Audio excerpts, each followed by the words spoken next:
Na última semana, quando nós gravamos os 6 primeiros trabalhos, era o início do canal, seria o primeiro vídeo, então nós imaginamos, eu, Invictus, o Raj, todo mundo tá participando, que teriam, sei lá, 300 pessoas assistindo, 500 e com o tempo esse público aumentaria, mas felizmente foi muito acima do que nós esperávamos, já são quase 3.000 ouvintes e a imensa maioria gostou bastante, muitos comentários de pessoas que elogiaram, que não conheciam a história ou que sabiam só a versão mais simples, a versão da Disney, e gostaram bastante de saber mais sobre Hércules. Então voltamos agora para terminar a história, mais animados ainda do que nós estávamos no último, pelo feedback da turma. E um aviso que é óbvio, eu sei pra quem vê no começo, a pessoa fica: "Puta, pra que falar isso? Tá na cara". Mas se você vê isso aqui na primeira semana é óbvio, só que o cara que ouvir em 2028, ou o cara que ouvir em 2045, ele não vai fazer ideia, que é o seguinte: isso aqui faz parte de um podcast único dividido em parte um e parte 2. A parte um, 12 trabalhos de Hércules 1 a 6, saiu nesse mesmo canal Parabellum, e a parte 2 dos trabalhos de Hércules 7 a 12 é que você está ouvindo. Então, se você ouviu aí na primeira e segunda semana, provavelmente você já ouviu a parte anterior, não tem nenhum problema. Se você está ouvindo isso aqui no futuro, baixado de algum torrent obscuro aí da internet, aí dá um jeito de achar a parte um, vale a pena, que você vai entender bem melhor, porque isso aqui é uma continuação direta. Dito isso, menino Invictus, você tem para falar? O pessoal comentou aí que agradeceu a você especialmente, que trouxe um monte de coisa de cultura grega que pouquíssima gente conhecia, eu falo por experiência minha mesmo. E o que você tem a dizer também sobre o resto da história? A parte 2 ela é tão based quanto a primeira, que deixa tomando hype já. Ah, muito mais, né? Porque na segunda parte ele não só recupera a lucidez dele como o heroísmo, entendeu? Ele consegue, digamos, a glória, entende? E é muito mais foda. Agradecer aí todo mundo que viu e gostou da primeira parte lá, elogiou a gente, né? E vamos nessa. Essa parte aqui é melhor até. Tem um termo para nós que somos literalmente gamers, que é power level, que é o negócio, o nível de força de um personagem, de um universo, e como ele vai escalando. E aí tem exemplos muito bons disso, tem exemplos muito ruins, tipo Dragon Ball é um exemplo, que o Goku começa lutando com gente normal e no final ele tá enfrentando deuses e tal. E Hércules tem um problema de power level maior ainda, cara. Já vi essa parte, porque ele começa lá enfrentando o Leão da Nemeia, ok, é um negócio grandioso, mas é um animal, e no final ele tá literalmente fazendo coisas gigantescas, sabe, de lutar batalhas sozinho que deuses sofreriam pra vencer e ele vence ali com tranquilidade, fazendo feitos muito grandes. E eu tô muito curioso pra saber qual é a explicação por trás, se isso é também justificado, esse crescimento dele até ele se E o tornar interessante é um que, deus. tipo, de corpo, entendeu? Fisicamente ele sempre foi power level. Só que como ele perdeu a cabeça, né? Como ele perdeu a sanidade, essa reconquista de poder dele, ela é mental, né? Isso é o que é mais Uhum. interessante. Pô, muito bom. Bora pro sétimo trabalho então? Aham.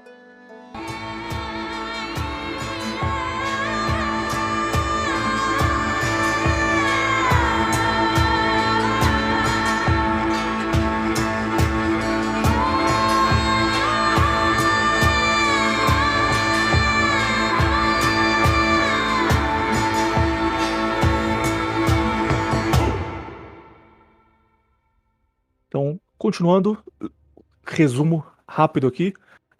Hércules na última parte ele completou 6 trabalhos, inicialmente seriam 10, 2 deles não valeram. A Hidra de Lerna porque ele teve ajuda do sobrinho dele, Olau, e os estábulos, esqueci o nome do rei agora, porque ele cobrou pelo trabalho. Algias. De Algias, valeu. Porque ele cobrou pelo trabalho, e aí ele não poderia ter cobrado, então esses 2 não valeram. O que seriam 10 trabalhos de Hércules, se tornaram 12 trabalhos de Hércules, que ele fazia a mando de seu primo, Eurípides, para a glória de Hera.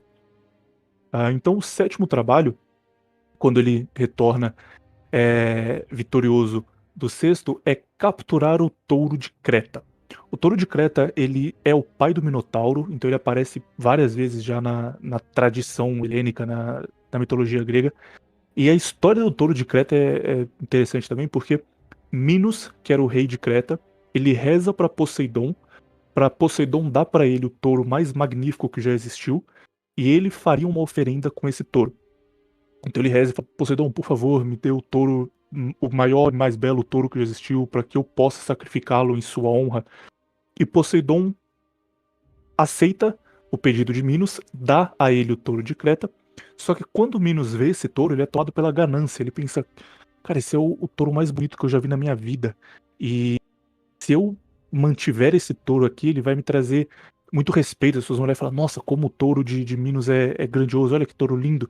Então, apesar de ter pedido o touro para oferecer como oferenda a Poseidon, ele não faz isso. Ele sacrifica um outro touro para Poseidon e mantém o touro de Creta que foi dado a ele por um deus nos estábulos. E aí Poseidon, obviamente, não gosta muito disso, da traição que ele sofreu.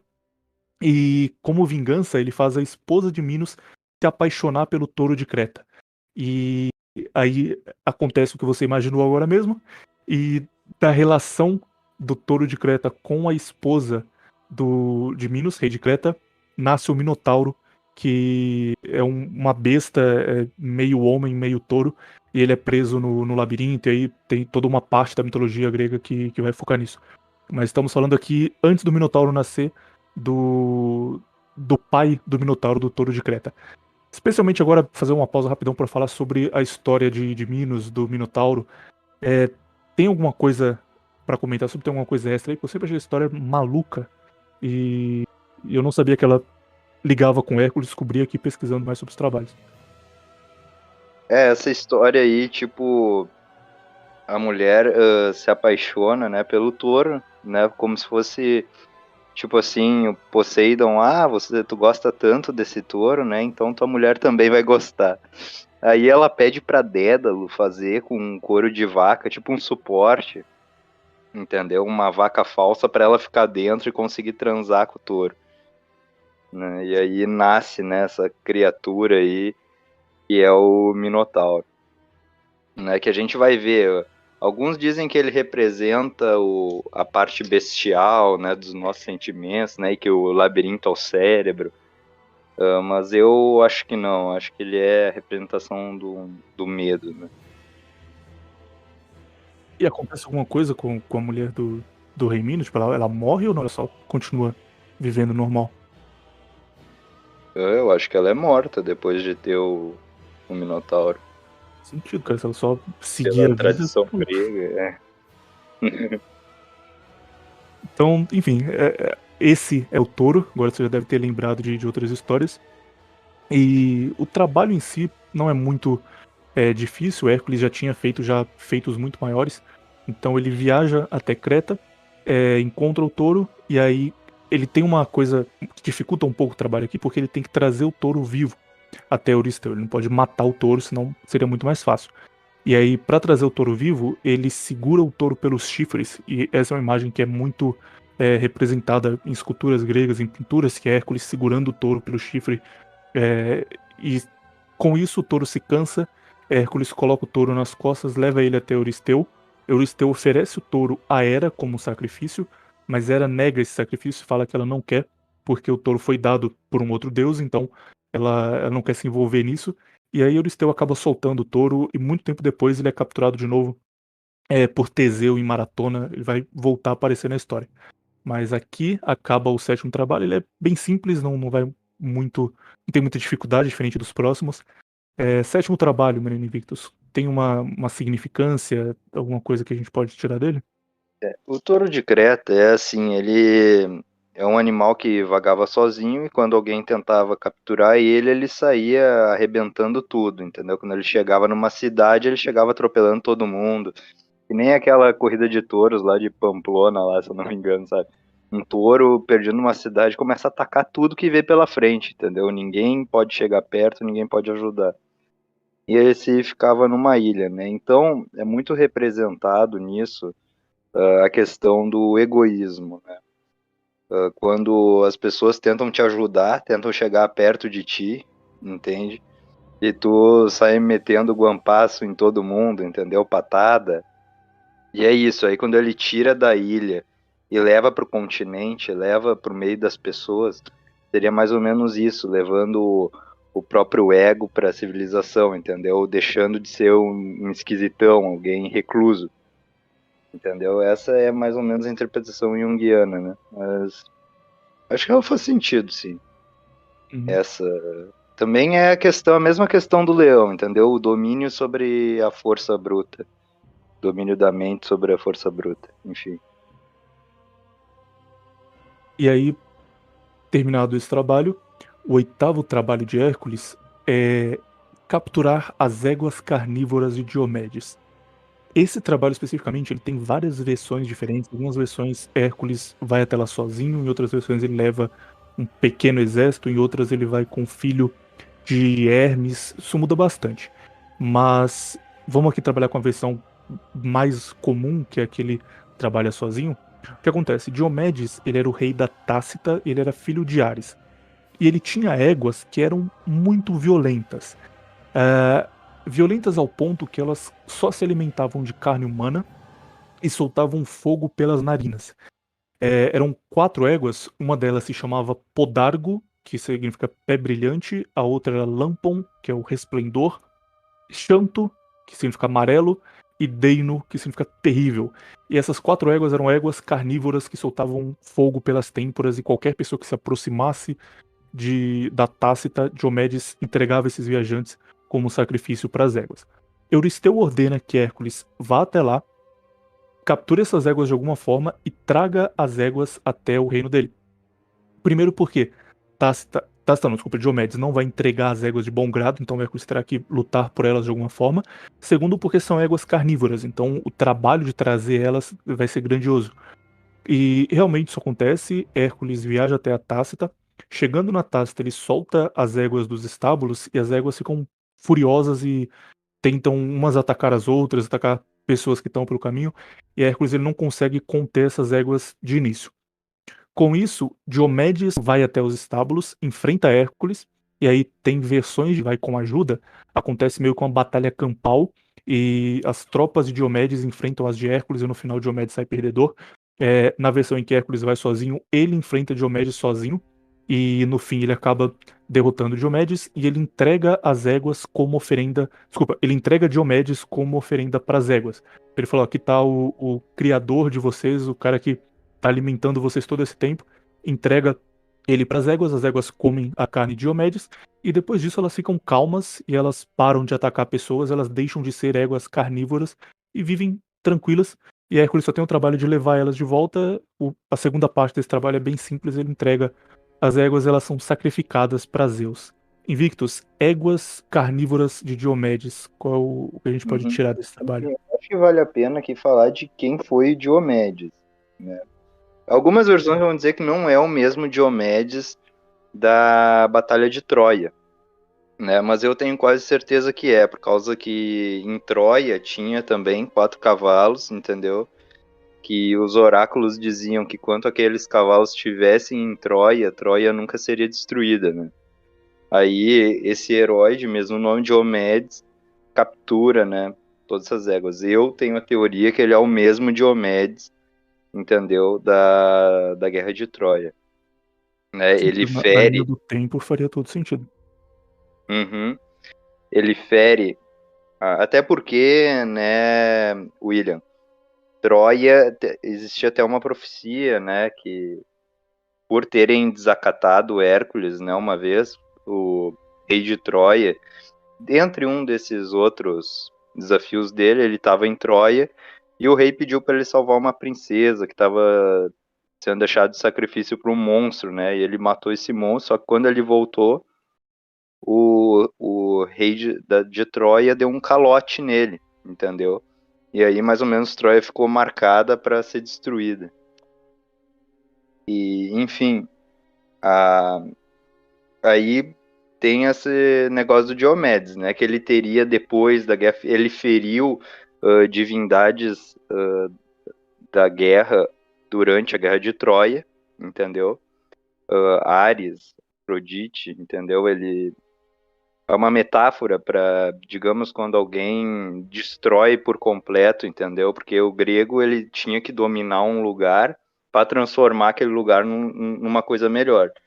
E quando ele chega, destruindo a beleza, entendeu? Ferindo a honra da guerra, ele meio que perde esse dever. Então ele perde a sanidade. Aí depois, quando ele volta, a esposa trai ele é odiado pelo próprio povo, entendeu? A história de Diomedes é bem pesada, né? E aí depois, como a maioria dos heróis troianos, né? Não, esse era grego, eu acho. Ele volta, né? Diomedes era dos Mirmidões, ele lutava junto com Aquiles, era grego. Aí depois ele vai para Itália, por ali, né? Onde os criminosos de guerra se refugiavam. E monta, né, este reino aí, com o dinheiro que sobrou dele. E neste reino, todo mundo que chegava lá, ele dava para as éguas comerem, né?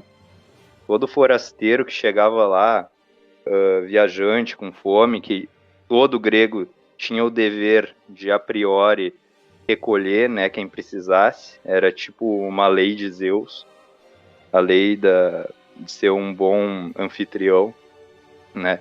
Eu vou E te perguntar Diomedes. isso daqui a pouco, vou aproveitar para encaixar aqui agora já. Nessa segunda parte especificamente, os mitos de Hércules tratam muito isso. Ele indo até terras que são hostis, onde os habitantes daquela terra tratam mal os visitantes, e aí ele chega, coloca ordem e sai de lá e deixa o povo local se desenvolver.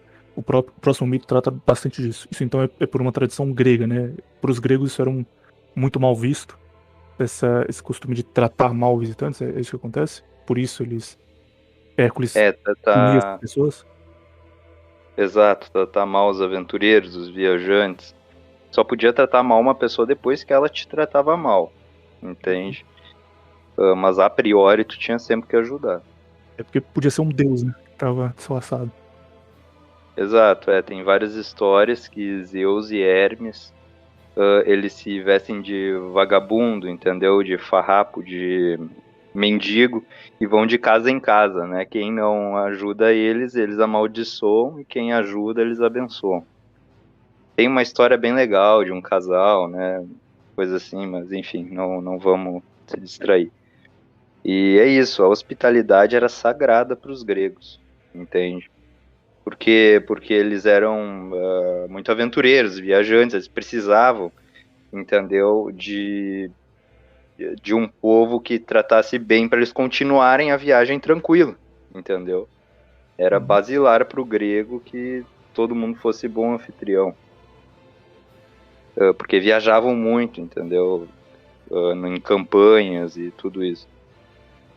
Então, essas éguas, muito vão dizer que a representação dela, né, mas o pessoal aí da psicologia gosta de dizer que é a mesma representação de Cronos, né, que devora o novo, né, ele devora o forasteiro, ele devora o que é novo, que é desconhecido, entende? Então ele devora o novo, é o tempo, né? Só que eu acho que isso não faz sentido. O que para mim eu falo aqui da versão junguiana porque tem vários estudantes aí de psicologia, né, acompanhando a gente. Mas o que eu acho que entendeu? Eu tenho quase certeza. Essas éguas digamos, a revolta, é o ímpeto do povo, entendeu? E com o menor defeito já vão dar um jeito de te devorar, entendeu? Vão achar um motivo para acabar com a tua vida. E é mais ou menos isso. Qual é a sua visão também Bastou. pro motivo Oi? de, uma vez que elas devoram o dono delas, Diomedes, elas se acalmarem e virarem éguas normais, que não são mais carnívoras? Vira uma égua submissa, né? Como é uma metáfora, entendeu? Ao meu ver, dessas pessoas que se revoltam contra a nobreza sem saber o que está acontecendo dentro dela, entende? E aí, por isso que devoram o próprio rei, né? O próprio rei que queria defender elas dos estrangeiros. Literalmente uma metáfora pra Revolução Francesa, cara. Ou como os gregos estavam avançados. Ah, claro, é eterno, né? Os ensinamentos deles são eternos. É verdade, vale pra muita coisa mesmo. Uhum. Agora estamos Tudo. chegando nos top 3 trabalhos, cara, porque, cara, tô lendo aqui a descrição deles, são muito bons. Agora, até esse momento, os trabalhos de Hércules, eles são trabalhos que tem, olha, vá até lá, derrote esse animal, traga aquele outro aí pra mim, capture tal coisa. São coisas simples. A partir daqui, eles começam a virar sagas. Realmente, Hércules tem que atravessar o oceano pra conseguir fazer um trabalho. São coisas muito grandes. O próximo, ele trata essa transição. É a partir do momento em que deixa de ser uma coisa simples e passa a ter toda uma história por trás do que ele vai fazer. Que é o seguinte. Existia uma ilha. Você lembra de cabeça qual é a Ilha das Amazonas? Esqueci completamente. Ah, não me lembro direito. É, Temicira da Mulher Maravilha. Ah, tanto faz. Era uma ilha onde viviam as Amazonas. É uma ilha, toda aquela história que os homens não entravam, e elas tinham uma líder, uma rainha que era Hipólita. Hipólita tinha um cinturão, e a filha de Euristeu queria muito esse cinturão. Então Euristeu ordena a Hércules que ele viaje até essa ilha e consiga o cinturão de Hipólita. Hércules, a viagem em si já é um negócio longo que tem toda uma história por trás. Basicamente, na viagem ele é acompanhado por Teseu e por suas tropas. E aí ele passa por Creta. E em Creta, o povo de Creta acha que ele é um invasor e ataca os navios dele. E aí mata 2 dos soldados. Ele desce em Creta e fala: se vocês Ah, não me derem 2 é na soldados. Síria. É na Sítia. É uma ilha da Turquia. É uma ilha Ah, da Turquia. perdão, mas ele diz: se vocês não Hoje me em derem 2 soldados melhores ou tão bons quanto esses, a gente vai ter uma guerra aqui. Aí eles falam: não, pode deixar, a gente vai arrumar soldados pra você. E aí trazem soldados, ele volta. É uma história bem longa. Mas no fim disso daqui, ele consegue, com Teseu, com suas tropas, chegar até o ponto Euxino, que, se eu não me engano, é Temicira. Eu vou dever pra vocês o nome da Ilha das Amazonas. Mas quando ele chega lá, onde ficava o Palácio das Amazonas, ele se apresenta até Hipólita e fala: eu vim aqui buscar o seu cinturão. Hércules não sabia se ele seria bem recebido, se ele teria que lutar, se ele teria que matar Hipólita para conseguir o cinturão. Aí de novo a gente chega naquele ponto onde existem versões diferentes. Em uma das versões, ela simplesmente entrega para Hércules o cinturão e fala: não, eu sempre admirei você, porque aqui Hércules já era reconhecido. Eu sempre admirei você, você foi lá, derrotou o Leão da Nemeia, você é um grande herói, então tome aqui o meu cinturão como um sinal de bom grado das Amazonas para com Hércules e para com Hera. Em outras versões, Hércules transa Hipólita e por conta disso ele leva o cinturão. E entra aquele negócio de as Amazonas respeitarem homens que eram fortes o bastante para que elas aceitassem se deitar com eles. Em outra versão também, que é essa que é a mais comum, é a contada por Ciclo, inclusive, antes de Hércules e Teseu chegar até lá, Hera se disfarça de uma amazona e espalha um boato entre as Amazonas de que Hércules está indo até lá para aprisionar a rainha. E aí, quando ele chega, acontece uma batalha e as Amazonas atacam de Hércules e Teseu. E acontece uma batalha campal e Hércules mata todas elas, mata Hipólita e leva o cinturão. Tem várias histórias diferentes de como ele consegue o cinturão. Mas no fim ele consegue cumprir a sua tarefa e volta, apresenta o cinturão para Euristeu. Euristeu entrega até sua filha e está pronto o 9º trabalho de Hércules. Primeira pergunta, isso aqui é importante porque, de novo, tem infinitas versões. Para você, qual faz mais sentido pelo que você conhece de mitologia? A versão que eu gosto mais, entendeu? Que eu acho que tem mais a ver, é uma em que as Amazonas elas quebram um tratado de paz com um reino grego, entendeu? E aí Teseu vai lá retalhar elas, entendeu? E leva o Hércules junto, né? Aproveitando aí que ele precisava do cinturão da Hipólita. E eles já chegam lá descendo o cacete na mulherada, entendeu? Aí Hércules pega o cinturão da Hipólita, né? E Teseu rapta a filha dela, né? A princesa guerreira. E aí depois ele com essa mulher tem o Hipólito, né? Que é uma das piores tragédias gregas, né? Essa do Teseu com o filho dele, é muito triste.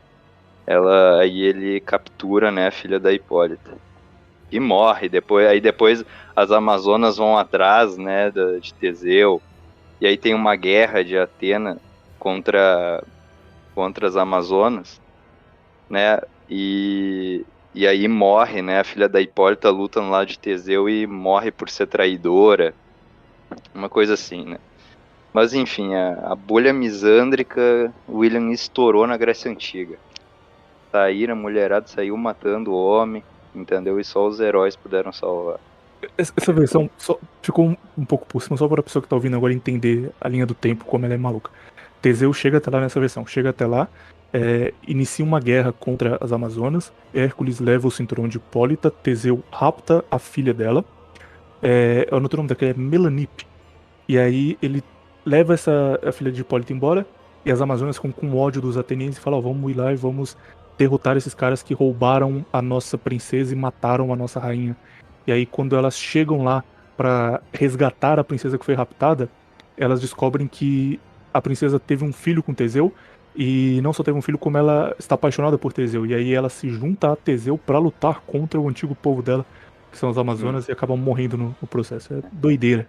E Vocês verem aí, como o Teseu era Shed também, que fez a menina se converter sim. rapidex. E aí, depois que elas perdem essa batalha, elas viram escravas, né, dos atenienses. E aí dizem que dessas mulheres nasceu uma geração incrível, uma geração de heróis, né? Seria os batalhões sagrados do Alexandre o Grande, entendeu? Sei lá, tem toda essa história. Também nas éguas de Diomedes dizem que essas éguas de Diomedes eram ancestrais do Bucéfalo, entendeu? Engraçado é que nem Nietzsche diz, né, que como se Alexandre o Grande fosse o desfecho da civilização helênica, tipo o grande produto, tudo leva a ele. Mas é isso. E o que significa, William, eles terem ido lá até Hipólita, né, e subjugado as Amazonas? O que é mais débil, William, do que aqueles soy boys que são mandados pela mulher? Entende? O que é mais débil do que o homem que se subjuga a uma mulher? O que é menos lúcido e mais patético, entendeu? Do que um pau mandado? E esse mito mostra isso, entendeu? Mostra que para o homem ser luz, para o homem ter controle sobre o próprio destino, ele deve subjugar o ímpeto destrutivo da mulher, entende? Então, nesse mito, Hércules recupera a integridade dele, a lucidez dele em relação ao sexo feminino, né? Uhum. E é basicamente isso. É o domínio do homem sobre o feminino. Aí Young vai dizer que não, que é tipo a busca do equilíbrio, que todo mundo tem dentro de si as duas partes, não sei o que, mas aí eu não levo em consideração a interpretação dele. Eu acho muito mais plausível que é isso. O homem colocando a mulher de joelhos mesmo. Nessa tipo de mulher destrutiva, enfim. Vamos pro 10º trabalho, isso aqui é um dos meus preferidos também, até porque ele tem uma representação histórica, ele reaparece em outras culturas de uma outra visão, isso que é bem interessante. Quando Hércules volta, ele se apresenta para Euristeu e fala, eu trouxe aqui o cinturão de Hipólita. Euristeu pensa, ok, faltam 3 trabalhos e esse cara tá fazendo tudo com certa facilidade, então eu preciso encontrar uma coisa que seja tão difícil que ele não consiga sequer chegar até lá. Então ele ordena que Hércules consiga o gado de Gerião. Esse trabalho, na síntese, ele é um pouco parecido com o trabalho das éguas, porque ele tem que ir até um local, pegar animais e trazer esses animais até o reino de Euristeu. Mas tem algumas coisas que deixam isso um pouco mais difícil. Primeiro, Gerião era um gigante com 3 cabeças, 3 corpos, 6 braços e 6 asas. A representação dele muda muito. Tem figuras que representavam ele como 3 corpos siameses, um do lado do outro. Outros representam como um ser que tem 3 cabeças saindo de onde seria uma cabeça. Isso muda muito a representação, mas historicamente ele é visto assim. Ele tem 3 cabeças, 3 corpos, 6 braços e 6 asas. Gerião tinha um cão de 2 cabeças que era irmão de Cerberus, que é o cão que protegia Hades, que era o cão de guarda dele, e também cuidava desse gado. E pra piorar tudo, ele tinha um dragão de 7 cabeças que protegia o território dele como um todo. Então, ele era um gigante que tinha um dragão protegendo as suas terras e um cão de 2 cabeças protegendo o seu gado, e Hércules tinha que ir até essa terra e pegar o seu gado. Pra piorar um pouco as coisas, ele morava em um lugar chamado Eritia. Eritia para os gregos significava a vermelha. Era uma ilha muito, muito distante. O mito diz que Hércules andou muito até chegar em Eritia. E aí, se a gente for fazer uma triangulação hoje em dia, isso seria próximo de onde hoje fica a Espanha. Mas Hércules fez boa parte da jornada a pé, então foi um caminho muito longo até ele chegar lá. E aqui vai ser a maior jornada de Hércules até esse momento, e aqui surgem aqueles trabalhos que eu falei que eles são grandes epopeias, tem histórias gigantescas por trás. Para começar, Hércules ele inicia sua viagem seguindo rumo ao norte, e ele anda por meses rumo ao norte. E aí ele anda, ele não tem companhia, porque nenhum mortal vai conseguir fazer essa jornada que Hércules precisa fazer. Ele não tem ideia da distância que ele já percorreu, ele só vai andando pro norte, andando pro norte. Quando ele cansa, ele para, dorme onde ele tá, anda mais pro norte e segue isso por muito, muito tempo. Num certo momento, Hércules cansa de tanto andar e não chegar em lugar nenhum, e aí ele tá frustrado, ele pega uma flecha, as flechas que ele banhou no sangue da Hidra, e atira essa flecha contra o sol. Pra mitologia grega, o sol ele é levado por Apolo. Apolo tem a sua carruagem que leva o sol pelo céu.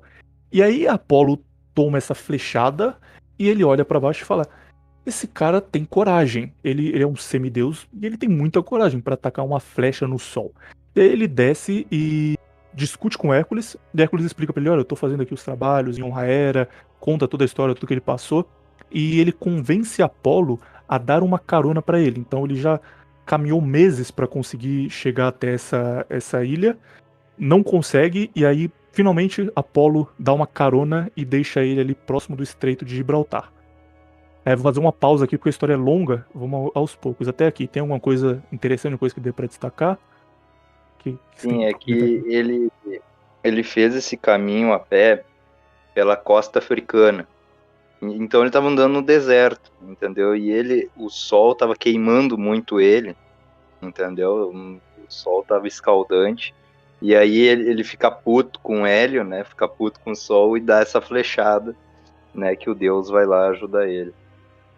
E depois é isso, né? E ele ganha um caldeirão, né? Que ele usa para viajar. Pode continuar aí. Tranquilo. E aí, Apolo deixa ele já no Estreito de Gibraltar.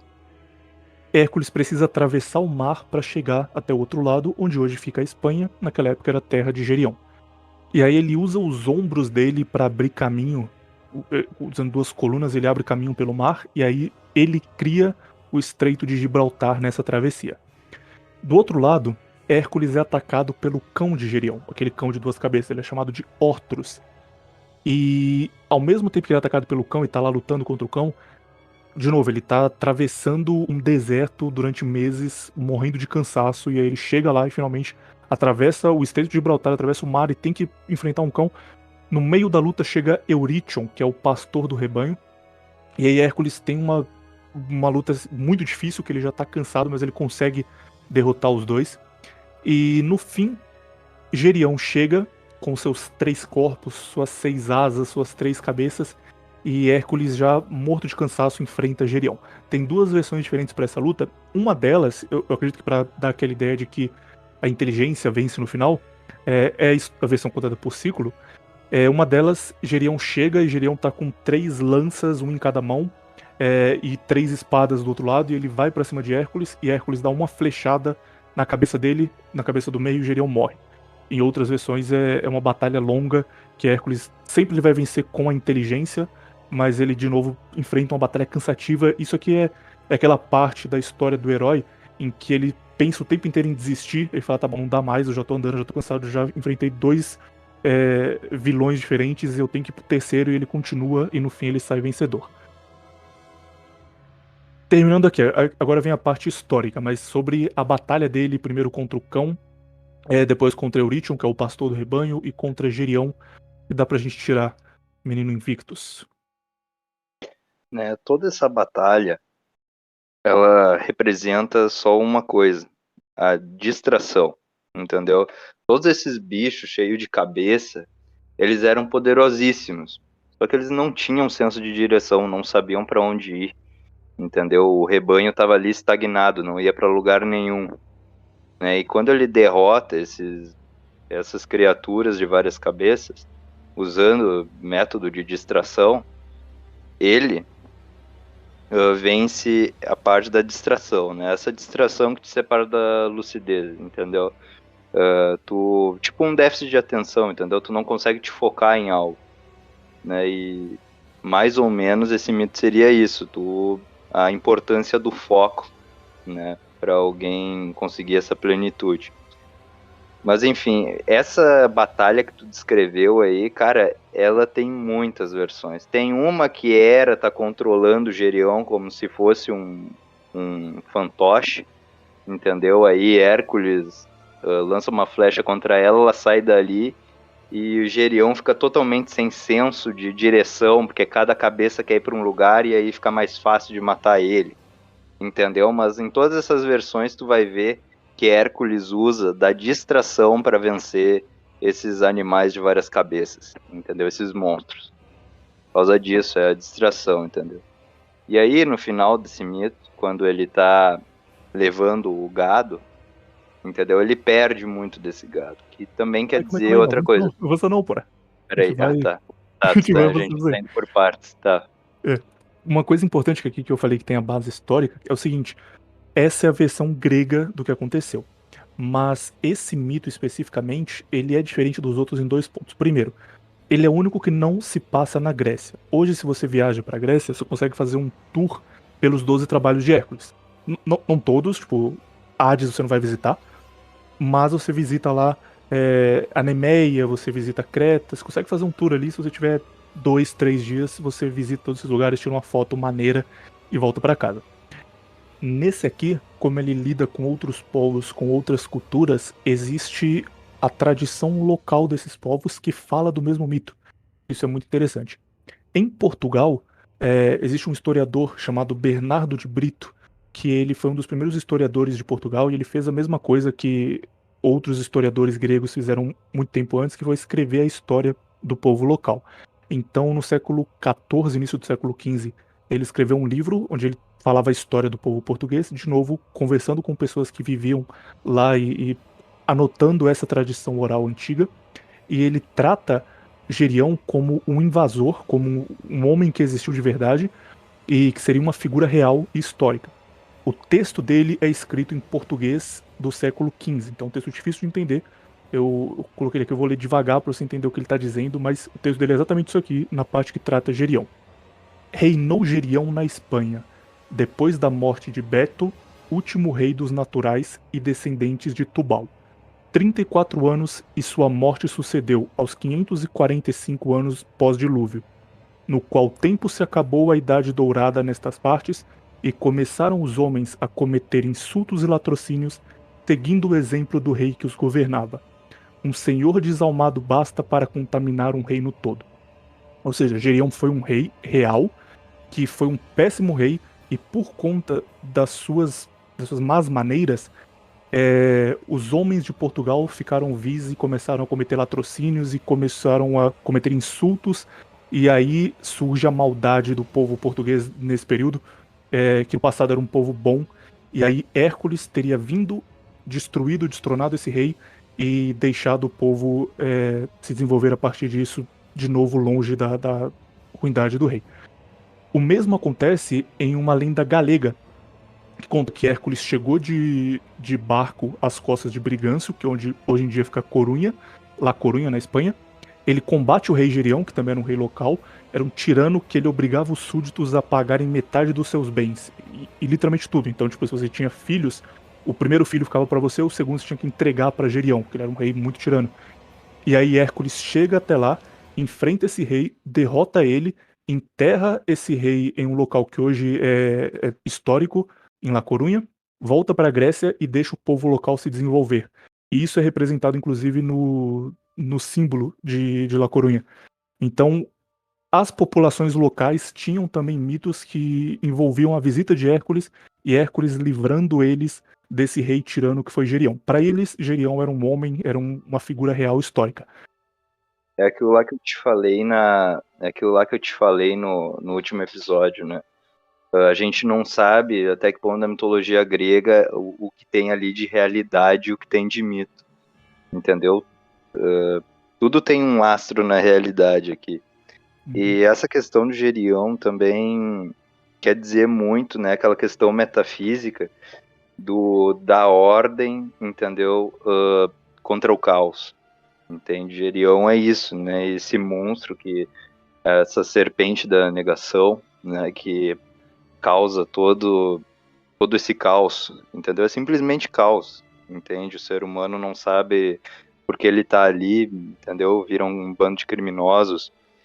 E aí ele vem e reestabelece essa ordem, né? Isso é muito arquetípico de todos os heróis das mitologias aí, dos mitos proto-indo-europeus e adiante.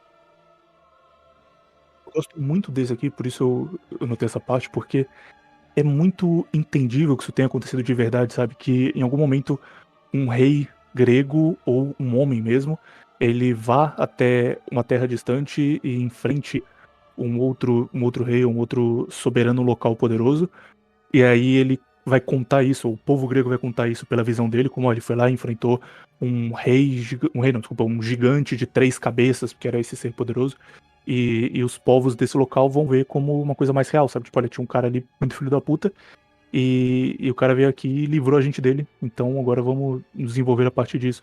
Sabe, isso aqui é um negócio que é 100% imaginável que tenha acontecido em algum momento. E cada cultura só viu ela de um jeito diferente. É. E agora a gente vai pro que você tava contando ali, que eu pedi pra esperar um pouquinho, porque tem umas coisas extras também. Preste atenção em como isso aqui é longo. Hércules sai da Grécia, ele anda, anda, anda, atira uma flecha no sol, consegue carona, chega até lá, abre o Estreito de Gibraltar, enfrenta o pastor, enfrenta o cão de 2 cabeças, enfrenta Gerião, pega o gado de Gerião, volta para a Grécia, e isso aí acontece, óbvio, ao longo de muitos e muitos meses. E na volta, ele passa por uma montanha que é habitada por outro gigante, que é filho de Vulcano, e ele para nessa montanha para dormir, sem saber que um gigante habitava ela. Quando ele dorme, o filho de Vulcano rouba o gado de Hércules e faz o gado andar de costas, para não deixar nenhum rastro. Então Hércules acorda, o gado dele desapareceu, ele não tem nenhum indício de para onde o gado foi, porque não tem rastros no chão. E aí ele decide, tudo bem, eu vou voltar o caminho que eu fiz para ver se aconteceu alguma coisa no caminho. E aí ele vai voltando a viagem toda e aí em certo momento ele encontra o gado dele que está sendo levado por esse gigante, mata o gigante novamente, já é o segundo gigante que ele mata na viagem, e aí ele retoma a viagem e tem que de novo passar o caminho que ele já tinha passado no passado, passa a montanha, continua andando, andando. Meses depois, quando ele estava próximo da Grécia, Hera envia um enxame de moscas para picar e espantar as vacas se espalham e Hércules passa um ano reunindo o rebanho, e aí ele reúne o rebanho inteiro, volta a andar. Quando ele tá já chegando muito próximo da Grécia, Hera cria um rio no caminho para impedir que ele atravesse. Então ele tenta desviar do rio, mas ele não consegue. O rio tá cortando o caminho dele por completo. E aí, de novo, ele passa mais um ano criando um caminho no rio, porque ele tem que pegar pedras e jogar as pedras no rio e fazer uma ponte inteira de pedras para as vacas passarem.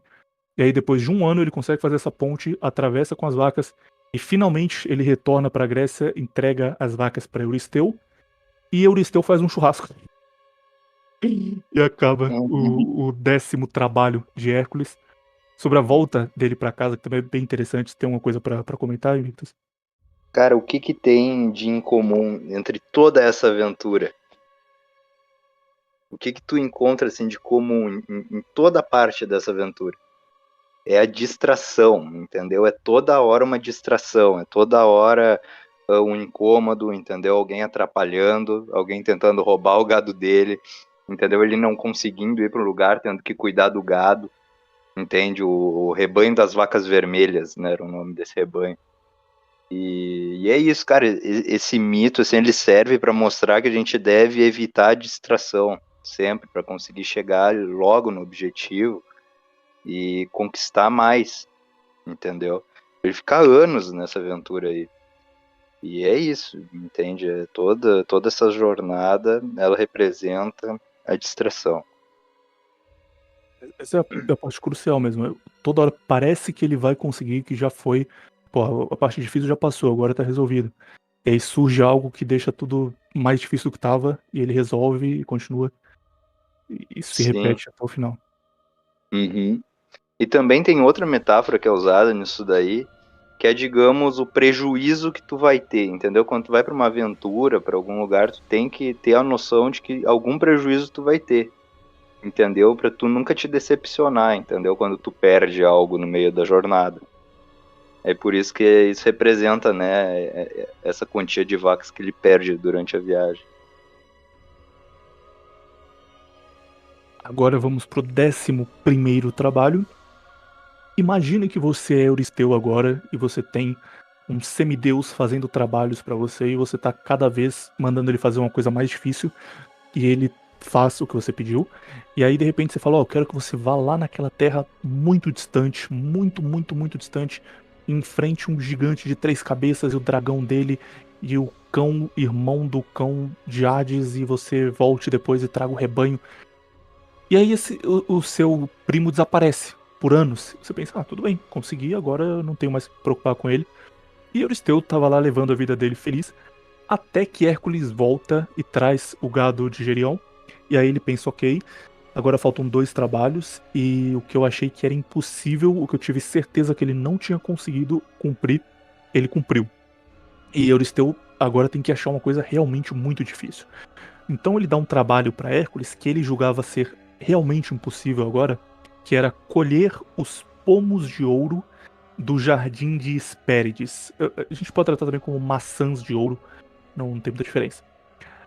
O que são os jardins de Hespérides? Jardins de Hespérides são de onde vieram as ninfas, e é um jardim guardado por um dragão de 100 cabeças. Já deixa um pouco difícil o trabalho. Além disso, esse jardim ele é mortal para seres humanos, então só deuses e as próprias ninfas podem andar por esse jardim. E para piorar as coisas, ninguém sabe onde ele fica. Então ninguém sabe onde é a localização do jardim ou sequer se ele existe. E Euristeu fala, Hércules, encontra esse jardim, encontra um jeito de entrar nesse jardim e encontra um jeito de tirar uma maçã de ouro de uma árvore que está sendo guardada por um dragão de 100 cabeças e traz essa maçã para mim. Era impossível, Euristeu tinha certeza que Hércules não conseguiria fazer isso. Esse trabalho é o que vai ter a maior viagem de Hércules, porque no trabalho anterior ele teve que ir para o norte, andar, andar, andar, mas ele sabia que em algum momento ele ia chegar. Aqui ele não tem ideia, aqui ele precisa descobrir onde fica o jardim. Então, para começar, ele vai para o norte da Grécia, depois ele vai para a Líbia, para o Egito, para a Arábia e para a Ásia Menor. Ele vai andar o mundo inteiro, o mundo conhecido na época, para encontrar o jardim finalmente. Inicialmente, Hércules decide que ele vai procurar as ninfas do rio Erídano, que fica no norte da Grécia. Indo para esse rio, ele mata Cicno, que é um dragão filho de Ares, portanto é sobrinho de Hércules. A seguir, ele enfrenta o próprio Ares, irmão de Hércules, que aparece para vingar a morte do seu filho. E aí eles têm uma batalha longa também, um deus contra um semideus, então dá pra imaginar que essa batalha foi bem duradoura. E no fim, Hércules consegue ferir Ares e obriga Ares a se retirar pro Olimpo. Depois dessa batalha, as ninfas falam para Hércules que só Nereu conhecia a localização do jardim. Nereu ele é um deus. Como ele é tratado? Ah, é uma divindade do mar, entendeu? Tipo as ninfas, entende? É uma antiga divindade. Nereu, ele aparece na mitologia grega, o arquétipo aparece em outras mitologias também, mas ele é um velho que ele finge ser muito fraco e ele fica pedindo ajuda para os viajantes. E aí ele fica numa travessia de água e fala: olha, me ajuda, eu preciso chegar do outro lado, eu não tenho força. E aí as pessoas se oferecem para ajudar ele, ele pede para subir no pescoço da pessoa, e aí quando a pessoa permite que ele suba no pescoço dela, ele fecha as pernas em volta do pescoço dessa pessoa, escraviza ela, e ela tem que ficar obedecendo o que ele pedir para sempre. E aí ele tenta fazer isso com Hércules, e Hércules obviamente não deixa, porque Hércules é muito forte. E aí ele vai lá e entrega para Hércules onde ele deveria ir para conseguir encontrar a localização do jardim. esse arquétipo, cara, aparece muito na mitologia nórdica. Isso daí tu pode, principalmente num mito de Thor, entendeu? Depois pode até perguntar pro Raj. Esses velhos que vencem todo mundo na porrada, entendeu? Tipo, na mitologia nórdica tem uma velhinha, né? Quando Thor vai recuperar o martelo, ele tem que lutar, um dos desafios que os gigantes dão é lutar contra uma velha. E ele apanha da velha. E esses velhos que descem a porrada em todo mundo, eles representam a idade, entendeu? A velhice, o que ninguém consegue lutar contra, né? Então, talvez ele tenha conquistado a imortalidade quando ele vence Nereu. Faz todo sentido. E aí, vencendo Nereu, ele descobre onde fica o jardim, mas ele não sabe ainda como ele vai entrar no jardim, sem morrer imediatamente, e nem como ele vai conseguir a maçã derrotando esse dragão de 100 cabeças. Então ele vai atrás dessas respostas na Líbia.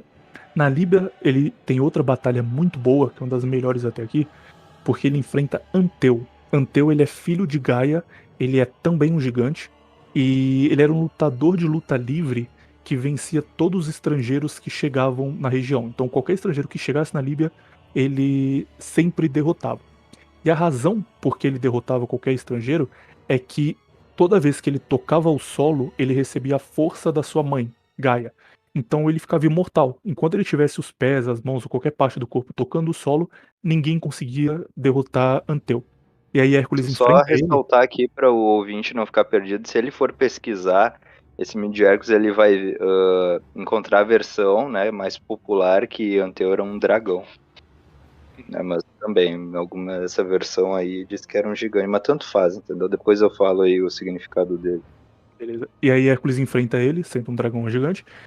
Enquanto eles estão lutando, ele percebe por que Anteu é tão poderoso e fala: ok, enquanto ele estiver encostando no chão, ele é imortal. O que eu vou fazer pra matar esse dragão gigante? E aí Hércules usa o golpe que pra mim é o top golpe dele, que ele levanta Anteu do chão, e aí com Anteu suspenso, ele faz uma força absurda e ele rasga Anteu no meio, em duas partes. Então ele não tá mais encostado no chão, ele não tem a força de Gaia, ainda é muito poderoso, mas não é imortal, e aí ele é rasgado no ar e morre, e Hércules consegue vencer mais um inimigo poderoso aqui. E aí, terminando já a história, antes do Invictus comentar o significado, Hércules vai até o Cáucaso, onde ele mata com uma flecha a águia que devorava o fígado de Prometeu e liberta Prometeu das correntes. E aí, agradecido, Prometeu diz para Hércules: olha, você não consegue entrar no jardim. Mesmo sendo muito poderoso, mesmo sendo o Temideus ou dos mortais o mais poderoso, você não consegue chegar lá. Mas Atlas consegue, então você devia pedir ajuda para Atlas, que é seu irmão, para que ele entre no jardim e traga uma maçã para você. E aí Hércules vai falar com Atlas. O único problema é que Atlas ele tá cumprindo a penitência dele, que é segurar o céu. Então ele convence Atlas a Para, ir atrás no jardim. Deixa eu só. Eu acho que eu já vou falar aqui do significado do gigante, senão a gente vai se perder, tá? Beleza, pode Porque é mandar. repleto de significado esse resgate dele a Prometeu. Entende? Aquele gigante, entendeu? Barra dragão que ele levanta para matar, ele representa o que? É ilusão, entendeu? É tipo a loucura em si. Quando ele cai na terra, quer dizer o quê? Que tu tá batendo numa coisa que quando mais tu dá atenção àquilo, mais forte vai ficar, entendeu? Essa ilusão. Então ele levanta, entende? E rasga, quer dizer o quê? Que ele leva até a mente, leva até sobre a cabeça e termina com ela ali, entendeu? Termina, digamos, na altura da cabeça representa isso, que é com a parte elevada do corpo que ele se livra, né, dessa ilusão. E aí ele recupera, entendeu? A lucidez dele na questão de que ele não tem mais ilusões, né? E aí o resgate a Prometeu, já posso falar o significado aí ou vai atrapalhar a tua explicação? Pode falar. O resgate a Prometeu, né? Prometeu é o criador da humanidade. Ele foi aprisionado por Zeus, que ele entregou a chama, entendeu? Do conhecimento, antes do ser humano estar preparado para isso, né? Antes do ser humano estar evoluído para isso. Então, o ser humano usou esse conhecimento para se matar, para fazer barbaridade, entendeu? E é por isso que ele foi aprisionado, porque ele potencializou, entendeu, o poder da maldade, né, querendo o bem da humanidade. E aí, quando o Hércules chega lá e derrota tudo, quer dizer que ele já conquistou a virtude. Então, Prometeu, ele merece já ser salvo na visão de Zeus, porque o homem aprendeu a dominar a chama, né? O Hércules, ele representa, né, a figura do homem. E é isso, entende? O Hércules agora é digno de ter a chama do conhecimento, né? A chama, a gente vai ver, ela tem um significado muito profundo. Ela é, ao mesmo tempo que ela é o conhecimento, ela é tudo que é elevado, entendeu? É o fogo que pega, que transforma o material em espiritual, que eleva até as nuvens, entende? Tudo. Por isso o sacrifício, entendeu? O holocausto que os judeus fazem, entende? Que é essa oferenda de inteiro que tu joga no fogo, né? Que tu toca fogo para ir até Deus, né? Isso daí é muito antigo. É a maneira de tu, digamos, pegar algo que é físico e transformar em espiritual. É uma metáfora, né? E a gente vai ver aí mais uma vez o fogo no mito de Hércules. Pode continuar. Bom, Ele recupera a lucidez aí no geral, né? Quando ele ganha a chama de Prometeu. ele já tá quase terminando a jornada dele, tá no finalzinho. E aí, enfim, seguindo, Prometeu, em agradecimento, explica pra ele: olha, você não consegue entrar no jardim, você sabe onde ele fica, mas se você entrar lá, você vai morrer imediatamente. E quem consegue entrar no jardim é Atlas. O problema é que Atlas tá segurando o céu. Então você vai ter que ir lá e convencer Atlas a te ajudar e dar um jeito de segurar o céu no lugar dele pra ele resolver isso. Só uma coisa rapidão aqui também, porque eu já vi essa história centenas de vezes, mas eu sempre vi em filme e em coisa assim. O Atlas segurando o céu.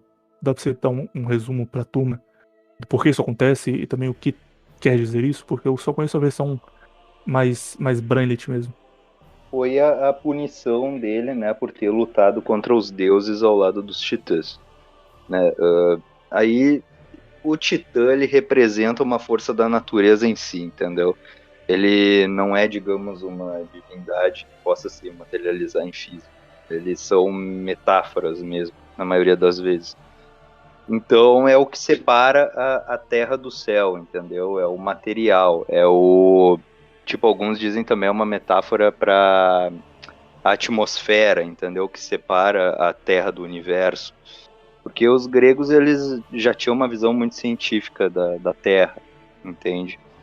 Eles já sabiam que era redondo. Tu vai ver Atlas segurando o mundo, é uma bola, né? Segurando o céu, a abóbada celeste. Então eles tinham já bem formada essa noção, né? Então, alguns vão dizer que é o que separa o físico do material, outros vão dizer que é a atmosfera, enfim.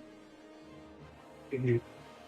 Então, aqui nesse ponto, o Hércules, o que eu comentei lá no começo do Power Level, ele gera muito forte, mas aqui ele chega no limite porque ele convence Atlas a ir buscar o pomo pra ele e falou: Atlas, você tá aí há séculos, há milênios segurando o céu, você tá cansado, quer andar um pouco? Deixa que eu seguro o céu pra você e você vai lá e me ajuda. E aí Atlas aceita, Hércules segura o céu enquanto Atlas vai buscar o pomo.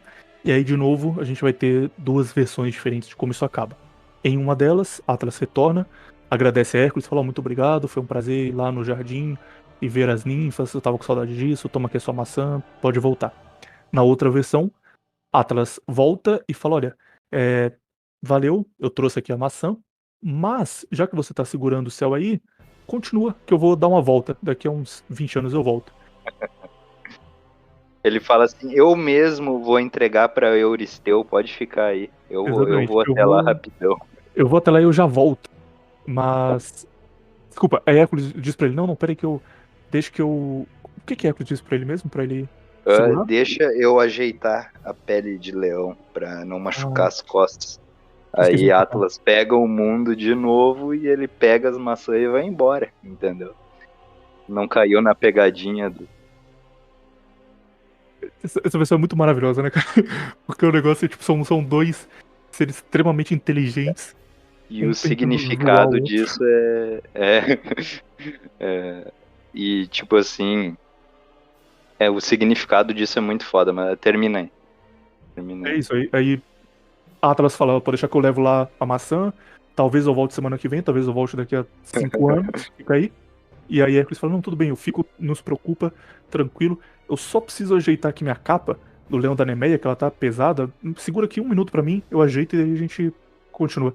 E aí Atlas vai lá, segura, ele pega a maçã, vai embora e larga a Atlas pra trás, pistola com o menino Hércules. Qual significado pode mandar ele agora? Cara, quando Hércules ele já recuperou a lucidez com Prometeu, né? Quando ele abraça o céu, o mundo, ele vê com lucidez o mundo, entendeu? Ele tem agora total consciência da realidade, de futuro, passado, presente, entende? Ele ele recupera a esperteza dele, entendeu? Agora ele conhece a verdade, ninguém mais pode enganar ele, entende? Por isso que quando o Atlas volta, tenta fazer uma pegadinha, cara, e se dá mal, entendeu? Ele ele recuperou a lucidez dele por completo agora, entende? E como ele. Aí a versão Jungiana vai dizer que ele abraça o inconsciente coletivo, que não sei o quê. E nessa última parte aqui do mito de Hércules é uma viagem, entendeu? A visão junguiana não funciona. Porque nem existia esses conceitos na Grécia, né? De consciente coletivo, essas coisas. Então era isso, entendeu? É tu ver o mundo com lucidez e usar isso a teu favor, entendeu? Para não deixar ninguém te enganar. A moçada chamou hoje de transcender. Transcender, ele virou Estava lá. based. O Jubileu não conseguiu enganar ele. E aí, no fim disso tudo, depois dessa baita jornada, Hércules leva a maçã de ouro até Euristeu. Euristeu fica completamente em choque. Fala, caralho, ele conseguiu, não é possível. E aí Euristeu entrega a maçã a Atena para que Atena devolva ela até o jardim. E está completo o 11º trabalho de Hércules. E aqui Euristeu tá num problema, porque falta um e ele já fez coisas completamente impossíveis, por exemplo, encontrar um jardim que ninguém sabe onde tá e que você não sobrevive caso você entre nele. E Hércules conseguiu, então não tem mais o que fazer. Ele literalmente não tem qualquer opção no mundo de algo que Hércules não consiga cumprir. E aí ele fala, tá, tem uma coisa que é de outro mundo. E eu acho que aí é o limite do poder de Hércules. E aí ele ordena que Hércules viaje até Hades. Hades, se o que eu falar que tiver muito errado, você me corrige, mas só pra tu me entender. Hades seria o equivalente ao inferno pros gregos, ok? Dá pra colocar assim? Uhum. Sim, ou Beleza, purgatório, é a punição. tranquilo. Então ele ordena que Hércules viaje até Hades. Inclusive, tem uma coisa estranha, porque Hades é o deus e Hades é o local. Então, tipo, Hades vive em Hades, os dois chamam Hades mesmo? Uhum. Porra, cara, os caras não tinha outro nome, não, porra. Não, mas Porque tem o Tártaro, o Hades, como dizem, é um lugar onde tem, tipo, várias camadas. Conforme o pecado, entendeu? A desonra que tu cometeu na tua vida, tu vai indo mais pra baixo, entende? Tem o Tártaro, onde ficam as piores pessoas, né? entendi. Aí tem uma tortura bem específica para cada tipo de erro que a pessoa comete, entendeu? E aí o trabalho é ir até Hades, Hades, o local, passar por todos esses níveis, ou seja, Hércules vai descer até o outro mundo, descer até o inferno, passar por todos esses níveis de tortura, de sofrimento, chegar até Hades, Hades, o deus Hades, que cuida de Hades, e vai trazer o cão de Hades, que é Cerberus. Cerberus aparece em todos os locais possíveis, de Harry Potter até desenho de criança. É aquele cachorro gigante com 3 cabeças, babando, bravo pra caralho. E Hércules tem que ir pegar esse cão e trazer esse cão de volta pra Euristeu vivo. Isso que é o limite de dificuldade possível. E Hércules aceita, só que tem um pequeno problema. Primeiro, chegar até Hades é uma jornada absurda. É, dá pra você contar pra turma, aí você decide se você vai contar mais a fundo, resumir como se preferir. o que é essa jornada, como funciona o barqueiro, o Aqueronte, o que Hércules tem que fazer para só conseguir chegar até o local onde ele vai cumprir o trabalho? Primeiro ele tem que pagar o Caronte, né? É Caronte, Que chamava é de o Aqueronte. Tá? Caronte. E que também é uma representação da velhice, né? É um elo que separa a vida da morte. Depois ele passa pelo Cérbero, né? Que é o guarda, entendeu? Que em tese não era para deixar os vivos chegarem lá, que representa o medo da morte, né? E aí tem os níveis que eu falei, entendeu? Das torturas. E todo tipo de alma penada, entendeu? De bandido, de alma caída. Enfim, até chegar no Deus, né? Uhum. E aí Hércules passa por tudo isso. E é uma jornada muito grande, não só física, porque ele tem que passar por essas provações todas estando vivo, quanto mental, espiritual. Ele vai pagar aqui por todos os pecados que ele cometeu na vida dele, por tudo que ele fez de errado em algum momento. Ele vai pagar nessa jornada. E ele é muito longa. E Hércules vai lá e passa por tudo isso. Caronte é o barqueiro que leva as almas até o outro lado. Ele passa por ele, enfrenta Cerberus, continua descendo, descendo, descendo. No caminho, ele encontra os únicos que tinham tentado fazer essa mesma jornada, e aí tem uma história interessante aqui também, porque no passado Teseu e Pirito, eles já haviam tentado entrar em Hades para salvar Perséfone. Só que eles desapareceram, ninguém nunca mais viu eles, e aceitaram que eles morreram em algum ponto, tudo bem. Hércules foi até lá sabendo que Teseu e Pirito tinham morrido no caminho. E aí, depois de passar por toda essa jornada, ele consegue atravessar o rio e ele encontra Teseu e Pirito sentados em uma cadeira, uma cadeira toda de pedra. Quase eu mandei um preda agora, cara. Sentados em uma cadeira de pedra. E aí ele tenta falar com Teseu e Pirito e os dois não reconhecem ele. Os dois ficam parados olhando pra frente sem entender nada. E aí a história de por que isso acontece é que quando eles chegam até esse local, eles são atacados por cobras e essas cobras jogam eles para essas cadeiras e essas cadeiras elas são cadeiras de esquecimento. Então quando os dois se sentam na cadeira, eles esquecem tudo que tá acontecendo, por que eles estão até lá, quem eles são, quem é Teseu e quem é Pirito, eles não lembram de mais nada disso. E o cérebro deles só apaga, eles não sabem mais o que tá acontecendo e ficam lá sentados na cadeira até a eternidade, caso Hércules não os encontre. A perda na memória que é a mesma coisa que a morte, entendeu? Tipo, quando eles estavam lá, ninguém mais se importava com eles, entendeu? Ninguém mais homenageava eles porque não sabia se estavam mortos mesmos, entendeu? Ninguém mais contava de suas façanhas, nada. Eles tinham caído no esquecimento. Esquecimento, pro grego, é a mesma coisa que a morte, né? E aí Hércules chega até lá, vê os dois sentados e tenta resgatar os dois. E aí ele puxa Teseu da cadeira, Teseu consegue levantar, mas quando ele tenta tirar Pirito não consegue sair da cadeira, porque ele não tinha boas intenções. As intenções dele eram de ficar com Perséfone e trair Teseu. Então, por não ter uma boa intenção, ele não é libertado do estado em que ele estava, de Hades.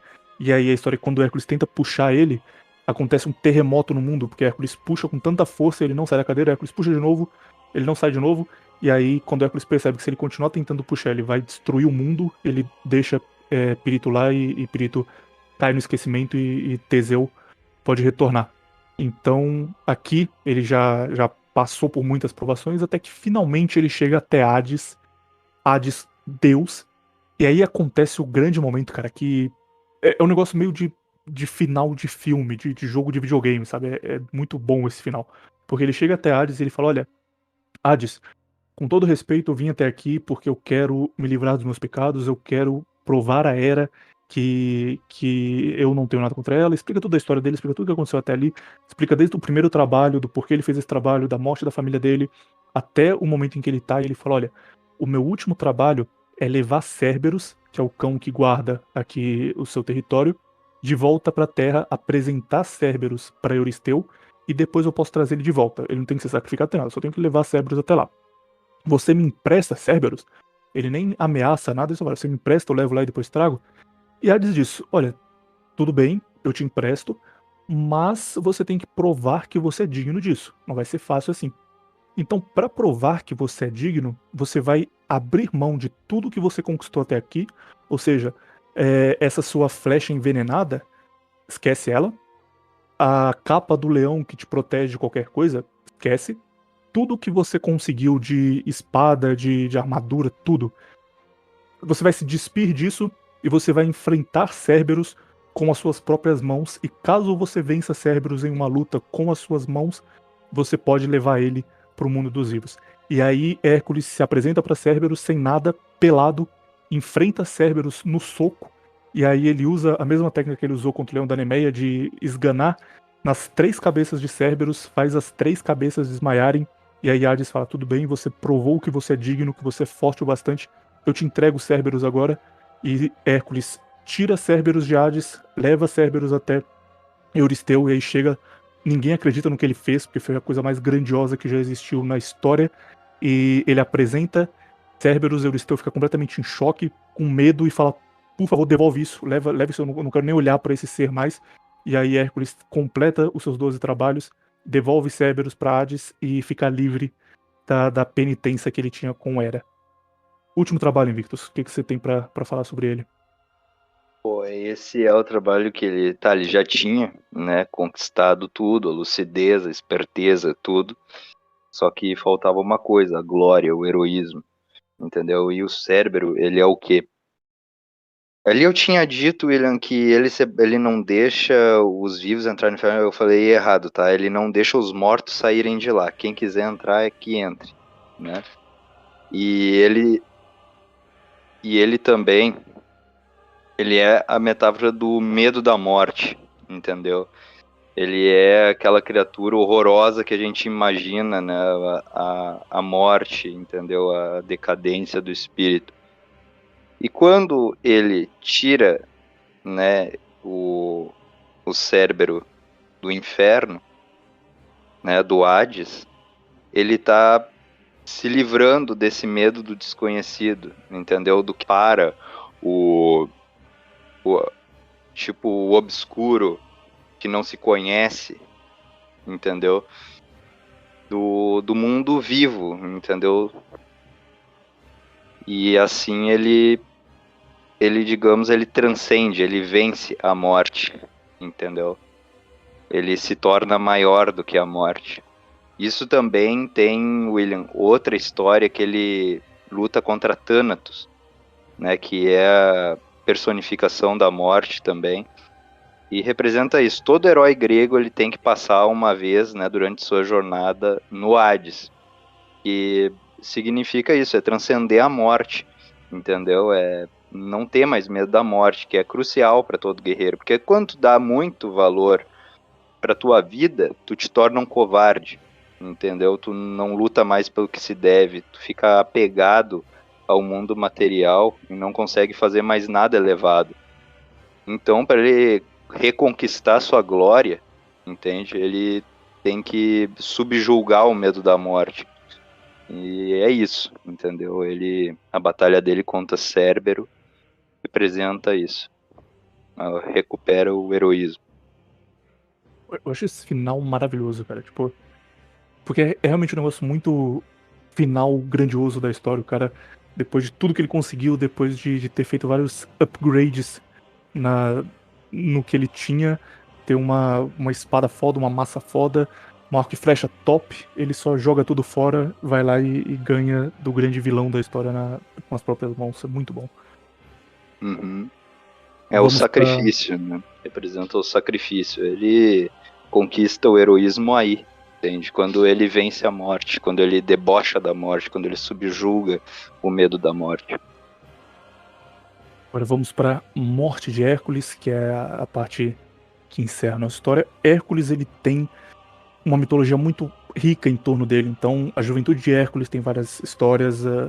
Pós 12 trabalhos, ele também vai passar muitas coisas. A gente não vai falar de todos aqui porque ficaria gigantesco, teria O 4, 5 episódios. Viriato, numa live, explicou pra mim que, tipo, esses lugares que ele passou, o povo local sempre tem um mito sobre ele, entendeu? Como se fosse realmente uma pessoa que existiu, entendeu? Por exemplo, os citas acreditam que que eles são filhos de uma divindade das águas com Hércules, entendeu? E quando Hércules volta para a Grécia, ele deixa o arco dele. E quem conseguisse dobrar aquele arco né? Tiveram tantos filhos que já podia formar um reino, né? Isso é muito próprio dos semideuses, né? Essa fertilidade é a encarnação da força vital, entendeu? Do que fecunda a Terra, a genialidade em si. Tem uma E aí história, ele inclusive. deixa esse arco, oi? Não, pode terminar, depois eu digo. Ele deixa esse arco, né, com essa divindade dos rios, né, a mãe dos Citas. E quem dobra esse arco seria, né, a elite, a aristocracia que reinaria todos daquele lugar. E é essa a origem da nobreza dos Citas. Né? Isso daí foi o Viriato que me contou. Ponte Viriato. Mas é uma, Viriato. mas é uma fonte confiável, dá pra levar. Tem uma história também que você me contou no último episódio que lembra muito isso, que é durante o mito do leão da Nemeia, né? Que como ele não sabia ainda como enfrentar o leão, ele vai lá o primeiro dia, tenta enfrentar com a massa, não consegue. Depois ele volta, tenta com arco e flecha, não consegue. Ele vai testando vários métodos. Um rei local, como o leão da Nemeia, ele destruía tudo em volta.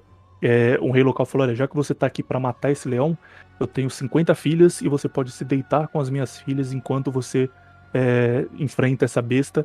E aí ele passa 50 noites enfrentando o leão, cada noite ele transa uma mulher, e elas engravidam, e daí nascem os povos. São os povos indo-europeus, eu esqueci agora, mas tipo, nascem vários povos diferentes dessa única jornada Se de eu não Hércules. me Então, engano, é aí que surge o povo espartano, né? Dessas princesas aí. O pessoal fica apavorado, William. Fica assim, ai, promiscuidade, ai, meu Deus, que horror.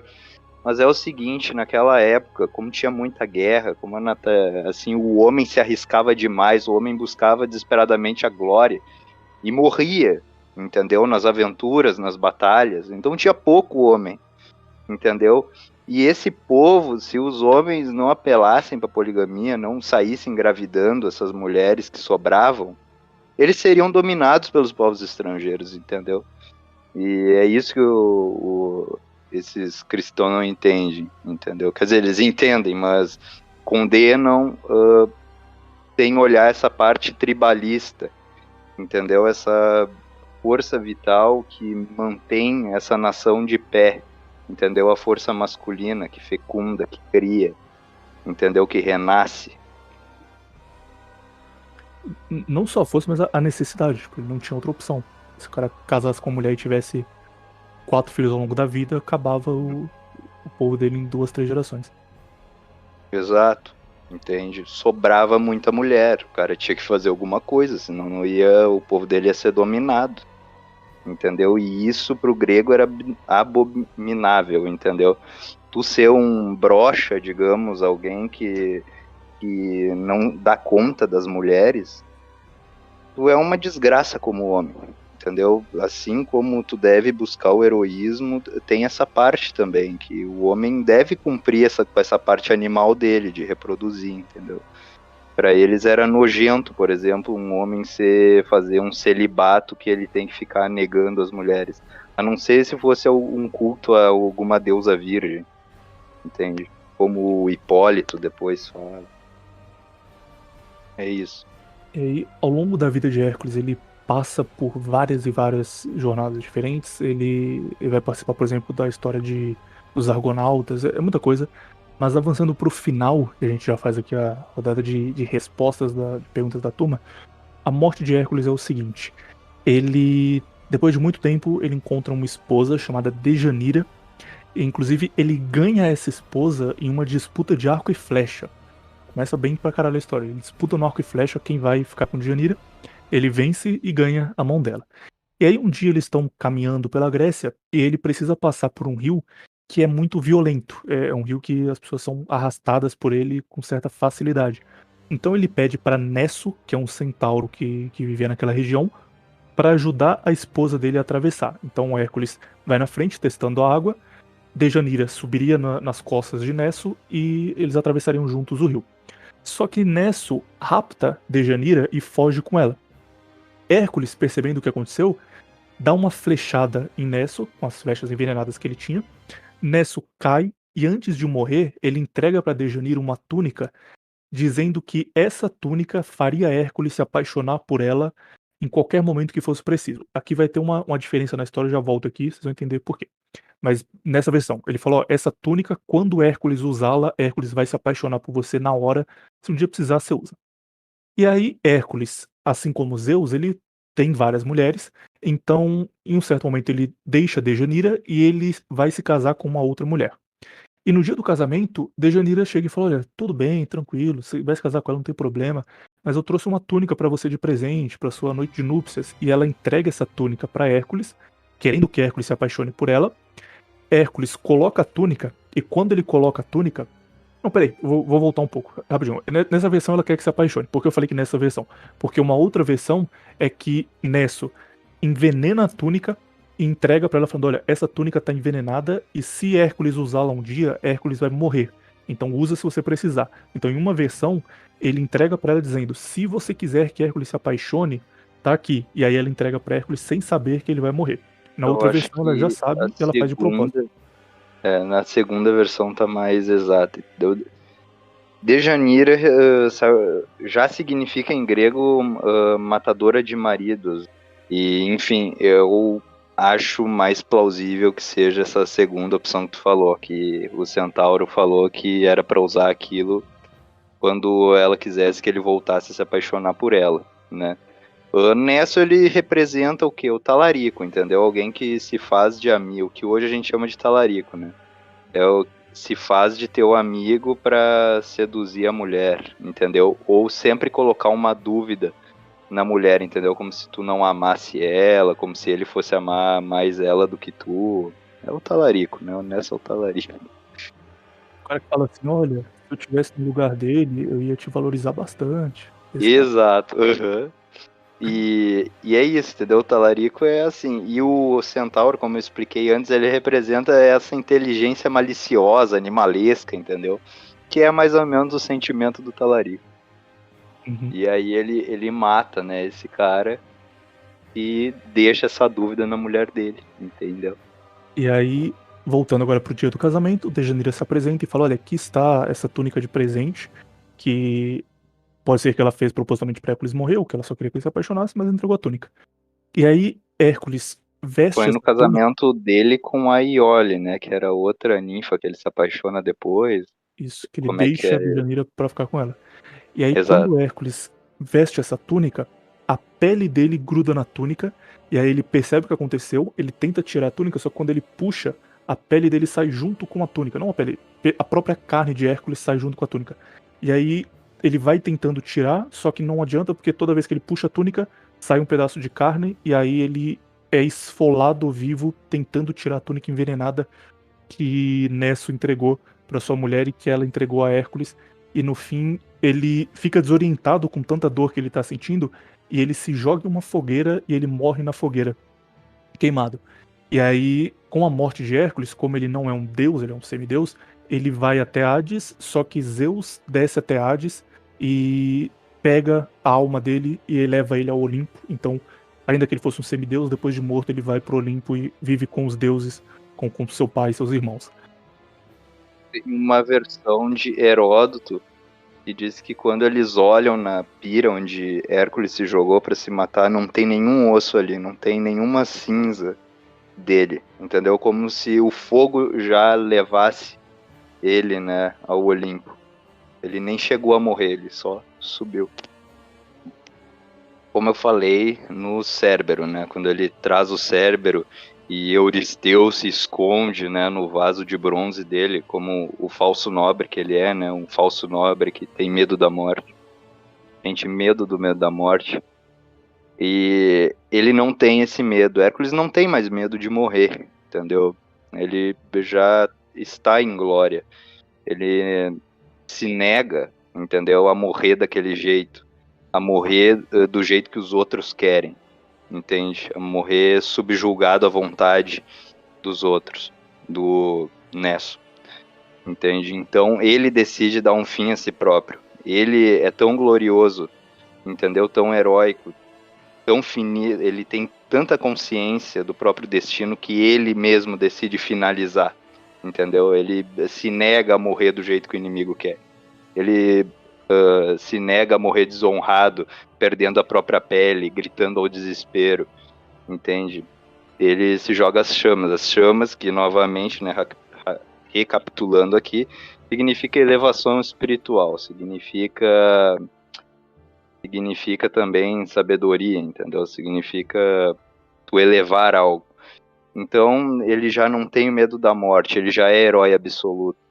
Ele decide a dar um fim a si mesmo, entendeu? Do que morrer perante a vontade dos outros. Isso faz muito parte da nobreza também, né? Nem eu falei ali do Euristeu fugindo do Cérbero. O verdadeiro nobre, ele tem consciência absoluta do próprio destino, entendeu? Ele sabe quando ele deve morrer, entendeu? E Hércules é isso, entendeu? O Hércules, ele agora tem plena consciência do futuro, do passado, do presente, e ele decide morrer do jeito dele, do que ser desonrado, né? Que foda, que Enfim, história maravilhosa, meu amigo. é maravilhoso, né?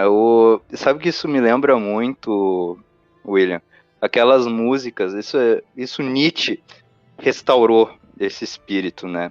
Ali um pouco antes do século XX. E tu nota muito isso nas músicas, tanto dos Facho quanto dos NS, entendeu? Brincar com a morte, não ter medo da morte, entendeu? Transcender a morte, o heroísmo absoluto, né? Isso é Então, muito a base da interessante. Guarda de Ferro, por exemplo, é isso.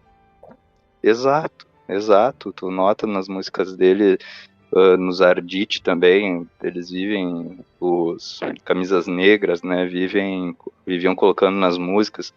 E eles eram amantes da morte, entendeu? Que eles iam, tipo, tem uma música muito legal que é Le donne notivoglio lo più bene, uma coisa assim, né? Que antes deles, assim como hoje, tipo, as feministinhas, ai, não quero machista, não sei o quê, naquela época eles tinham a mesma coisa, antes deles chegarem no poder, entendeu? As mulheres evitavam eles, por causa, eram violentos, entendeu? E aí eles diziam que a amante deles era a morte, né? Porque eles nunca iam se render. Eles nunca iam trair sua nação, nunca iam trair o próprio heroísmo. E é isso, entendeu? É um espírito que foi ressuscitado, né? Que é o espírito raiz do Ocidente mesmo, que é o heroísmo, entendeu? O heroísmo dos gregos, a glória dos gregos. E é isso, cara, é transcender a morte, é não se importar de morrer por honra, entendeu? Por glória. E esse é o fim de Hércules, o melhor fim de todos, o fim que ele decide a pôr a si mesmo. Eu gostei muito desses dois episódios porque uma coisa que eu fazia no começo do Menefrego, há 3 anos atrás, era eu achava que as pessoas que fossem ouvir aquilo automaticamente não iam gostar, porque era um negócio que falava abertamente de fascismo, e as pessoas, eu achava menos na época, que não teriam uma aceitação boa nisso. Então eu fazia as coisas, cara, parecendo uma defesa de tese de mestrado, sabe? Tipo os episódios sobre Che Guevara. Era, olha, segundo o autor tal, em tal livro, tal página, Che Guevara disse tal frase, em tal dia, tal momento. Isso aí, tudo tinha uma fonte. E na época eu achava isso interessante, mas vendo hoje em dia eu acho chatíssimo, chatíssimo, chatíssimo. E tinha uma coisa também que eu tinha na época de ver uma necessidade de mostrar que eu tinha lido coisas, que eu conhecia coisas, e olha, eu vi vários livros aqui, eu manjo das coisas. E hoje eu acho isso muito chato. E o que eu acho foda hoje é você conseguir contar uma história que é literalmente milenar, de um jeito que um cara que nasceu no interior de Minas Gerais vai ver e falar, cara, que legal. E, tipo, vai tirar algo bom daquilo, entendeu? Vai entender. E a gente conseguiu fazer isso. Muito bom.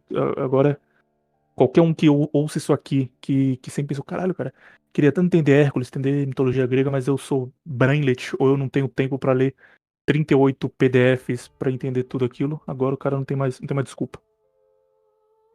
Exato. Ô William, antes de ouvir esses nossos episódios aqui, antes de ouvir o Raj, muita gente achava que essas mitologias eram bobinhas, entendeu? Era história de super-herói, que nem tu disse no último episódio. Mas não, isso aqui é folclore ariano. Isso daqui inaugurou a genialidade no mundo, entendeu? É transcendental, entende? Não tem como tu olhar para isso e dizer que é raso. É só porque não sabia interpretar, entende? Isso é causado por duas coisas. Tipo, nessa última semana, eu, procurando ótimas fontes históricas, eu assisti o filme Hércules da Disney. E, obviamente, eu fui procurando fontes históricas, só ver como eles contam a história. E eles pegam uma história, mas é tão bobo, sabe? Tipo, Hera é a mãe de Hércules e ama muito ele, mas ele cai na terra. É um negócio muito bobo, porque eu chamo de wash down, que é você pegar uma história complexa e você lavar ela, deixar o mais básica possível pra falar sobre. E isso acontece muito, então, essas histórias que são grandes, que têm uma Os profundidade irmãos absurda. Grimm fizeram muito isso. Eles pegaram contos medievais que tinham um significado profundíssimo, Uhum. entendeu? Que ensinava as crianças a mesma coisa que eu comentei lá do pica-pau, sabe? Ensinava as crianças a ter malícia, a entenderem a crueldade do mundo, a não serem vítimas, a lutar contra a podridão. E E vira aí um eles negócio, tipo, pegam, beleza sexual. tiram todo Uhum. esse significado profundo, entende? Para deixar mais leve para vender. Eles pegam o folclore europeu, entendeu? Que é magnífico, que ensina tudo que tu precisa saber sobre o que acontece dentro da cabeça de uma pessoa, para entender a humanidade, entendeu? Entender o sentimento, as ações, o que leva a gerar as ações, né? E transformam isso num gibi, entendeu? Numa coisa sem alma. A outra coisa, isso é uma das coisas, e a outra também, que não dá pra fugir disso, infelizmente, ou vai acontecer sempre, que é, existe alguma coisa que cria todos os clichês que existem no mundo. Então, se você hoje conhece, você vê essa história, você fala, putz, isso aí, já vi isso tantas vezes já, o cara que ele, literalmente, eu falei de brincadeira, mas é a base de qualquer filme, de qualquer videogame. Você vai evoluindo, ficando cada vez mais forte, aí no final fala, não, agora você vai deixar tudo que você ganhou e você vai voltar como você era do início e vai enfrentar o grande vilão só com o básico. Isso aqui é um negócio muito comum. A história, sei lá, do super-homem que no final a roupa dele rasga e ele luta de peito aberto contra o vilão. Aí o cara vê e fala, puta, mas já vi isso aí tantas vezes. A pessoa viu porque Hércules criou, porque a base tá aqui. E aí, como é um negócio muito bom, muito profundo, ele é repetido várias vezes e pra quem vê hoje e já viu a cópia várias vezes, o original não tenha o impacto que teria. Invictus, eu pedi pra turma enviar perguntas, eu pensei que mandariam 5, 6 perguntas, mandaram 87. E obviamente não vamos responder as 87, então Caraca. as perguntas estão no canal do Parabellum no Telegram, o link tá aqui na descrição pra você seguir. Vou ler só umas 3, 4 mais simples, beleza? Então deixa eu E. complementar aqui uma coisa que eu ia falar. Ah, claro, claro, pode falar.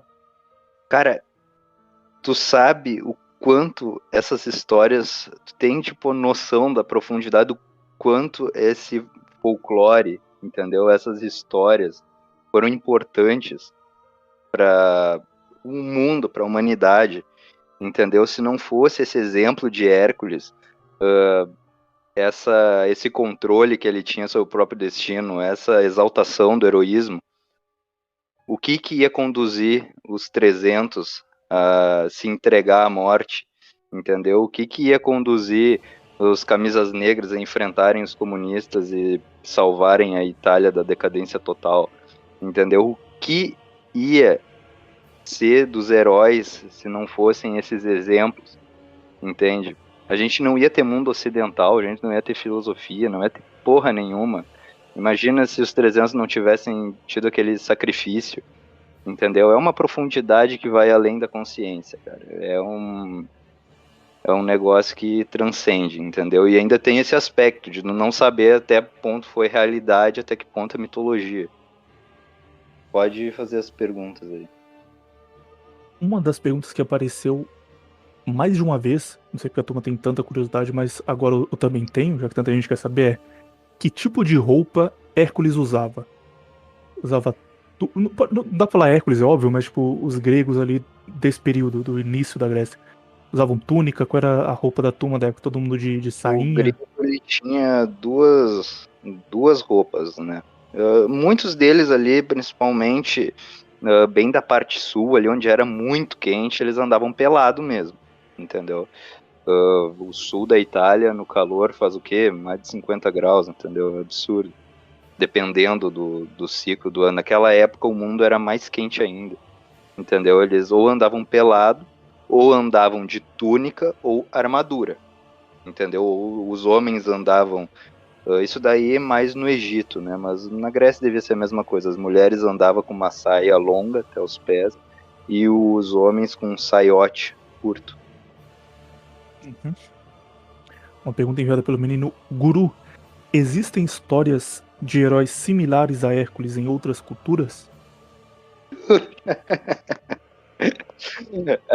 Cara, isso... Antes de Hércules, até o Raj fez um comentário aí corrigindo o William, né? E o William tinha dito que Hércules foi o primeiro herói, né? Quer dizer, da mitologia grega teve o Perseu antes, né? Mas enfim, nas outras teve Trita, entendeu? Teve, esqueci o nome aqui das divindades que o Raj falou aqui pra gente.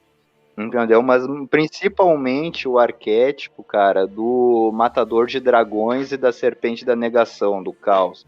Entendeu? Geralmente é essa metafísica, entendeu? Do deus do trovão, geralmente, subjugando a serpente da negação, que representa o caos, a desgraça. Entendeu? Que nem eu comentei ali quando falei de Gerião. Esse arquétipo, ele é, cara, quando o homem recém tinha virado homem, sabe? Recém tinha saído do hominídeo para o homem e já tinha essas lendas, né? Principalmente vindo aí dos proto-indo-europeus, do matador de dragões, né? De quem traz ordem ao mundo, de quem traz segurança, quem restaura, né, a paz no universo. Isso daí, cara, não sei te dizer quando começou, entendeu? O máximo que eu sei, assim, de mais longe é com os proto-indo-europeus, né? Que inspiraram todos os povos a terem uma mitologia meio padronizada, baseado neles. Pergunta do menino Corninga. Sansão é um plágio de Hércules ou o contrário? Tô no primeiro episódio achando muito top, top, top. Hércules estompou o leão muito brabo demais. Não, cara, é que nem eu disse. Eu não sei até que ponto os proto-indo-europeus exerceram, exerceram influência sobre os narigudos, entendeu? Quer dizer, eu vou falar os hebreus, né? Os hebreus, não era ainda os jubileus. Mas parece que eles tiveram, sim. Rei Davi era ruivo, entendeu? Ali tu vê pelo menos a característica física desses primeiros caras aí dos hebreus, eles eram parecidos. Então, provavelmente, cara, assim, ó, é um plágio de algum herói proto-indo-europeu, entendeu? Os dois, tanto o Hércules quanto o Sansão. E essa pergunta se repetiu algumas vezes. Se Hércules e Sansão são ligados, por quê? Porque a história é parecida. Tá respondido. Pergunta do Não, Miguel mas aqui. Sansão, ele... Peras, ele é muito mais ridículo que Hércules, entendeu? Hércules, ele subjuga as Amazonas, ele subjuga o feminino, entendeu? Ele é um masculino absoluto. E Sansão, ele, entendeu? Ele é burro, deixa a mulher que ele nem confiava, dormir no lado dele. Aí depois ele tem que ficar pedindo toda hora a Deus para dar forças a ele, entendeu? Eu acho o Hércules bilhões de vezes superior a Sansão. Sansão, se estiver ouvindo isso daí, quem falou foi o Invictus, hein, cara? Não mexe comigo não que eu tô quieto. É. Pergunta do Miguel, isso aqui deixa que eu respondo, que pelo menos uma que eu vou saber a resposta. Hércules lutava melhor com qual arma? Qual ele lutava melhor? A gente não sabe, mas nos mitos dele ele usava o arco e flecha e a clava, que é um martelo, um porrete grandão, e ele judiava a turma com os dois. Uhum. Tem uma história, né, de como ele consegue esse porrete, só não me lembro ao certo. Ele tira de alguma árvore sagrada, alguma coisa assim, né, Pode continuar. Acho que terminamos. De novo, a semelhança dele com Gilgamesh e Sansão. Fale sobre a semelhança com Sansão, cara. Tô uma gosta de Sansão, hein? Cara, novamente, eles, assim, não é que é um plágio, entendeu?